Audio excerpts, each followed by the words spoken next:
নমস্কার, কেমন আছেন সবাই? এলিয়ার গৃহকোণের আরও একটি নতুন ভিডিওতে আপনাদের সবাইকে স্বাগত।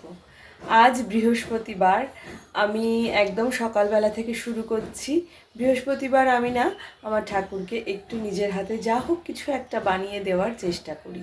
তো আজ বানাবো বেসনের লাড্ডু। তো চলুন আমার সাথে কিচেনে, আজ শেয়ার করব বেসনের লাড্ডু আমি কিভাবে তৈরি করি।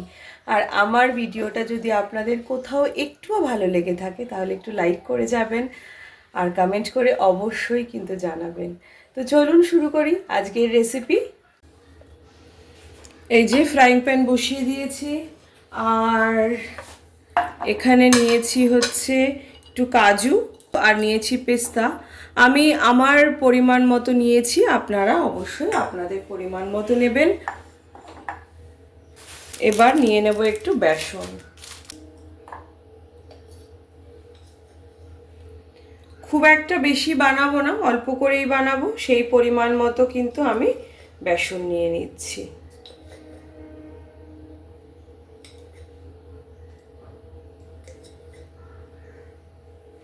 আর যেটা লাগবে, অবশ্যই কিন্তু লাগবে ঘি।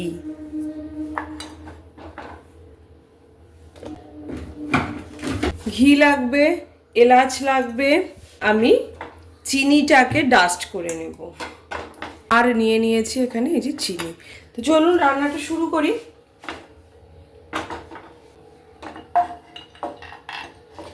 এগুলোকে ছোট ছোট করে আমার প্রয়োজন মতো আমি কেটে নেব।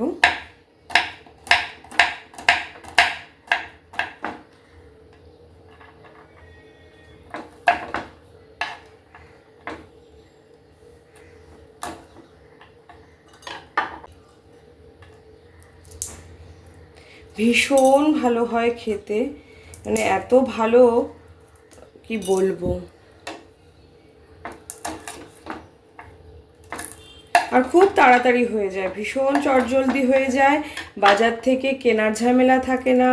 যে কোনো মানে সব সময় তো আর দোকানে যাওয়া সম্ভব হয় না, বা ঘরে মিষ্টিও থাকে না। হুট করে কিন্তু এরমভাবে একটু বানিয়ে দিতেই পারেন আপনারা। তো চলুন শুরু করি রান্না।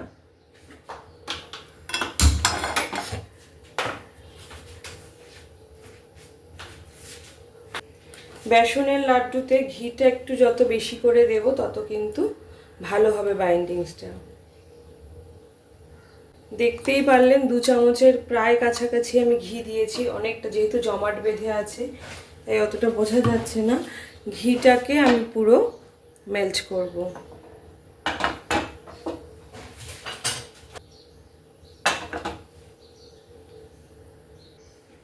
ঘিটা কিন্তু গরম হয়ে গেছে, এবার আমি দিয়ে দিচ্ছি এখানে বেসনটা। এটাকে ভালো করে কিন্তু ভাজতে হবে ঘিয়ের মধ্যে। ঘিয়ের মধ্যে বেসন যত ভালো করে ভাজা হবে তত কিন্তু এটা টেস্ট বাড়বে। একদম লো ফ্লেমে ভালো করে ভাজতে হবে।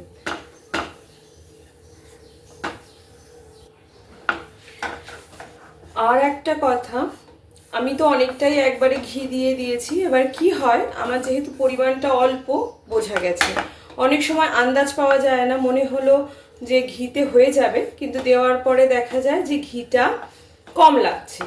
তখন আপনারা কিন্তু যখনই খুশি ঘি অ্যাড করতে পারবেন, যে কোনো স্টেজেই ঘি অ্যাড করতে পারবেন, শুধু ঘিটাকে একটুখানি হালকা গরম করে নিতে হবে, তাহলেই কিন্তু হবে।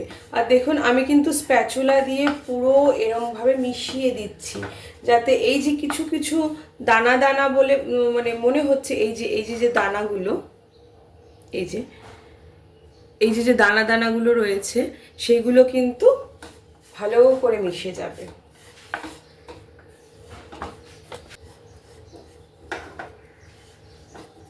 দেখুন আমার কিন্তু খুব সুন্দরভাবে মিশে গেছে।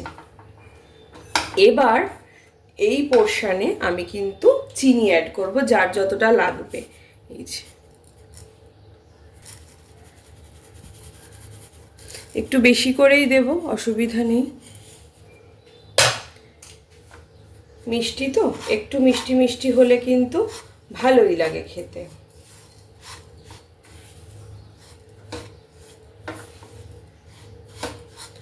আপনারা চাইলে চিনিটাকে একদম মিক্সিতে পেস্ট করে দিতে পারেন, কোনো অসুবিধা নেই। আমি আর মিক্সিতে পেস্ট করিনি, কারণ এটা তো গরম, চিনিটা এমনিই মেল্ট হয়ে যাবে। আজ না অনেক মানে সাউন্ড পেতে পারেন সাইডের, আমি ভয়েস ওভারটা পরে দিই। আজ কি মনে হলো, ভাবলাম রান্না করতে করতেই আপনাদের সাথে একবারে কথা বলি, আর আলাদা করে ভয়েস ওভার দেবো না। তাই আজকের ভিডিওটাতে একটু অন্যরকমও সাউন্ড আপনারা পেলেও পেতে পারেন।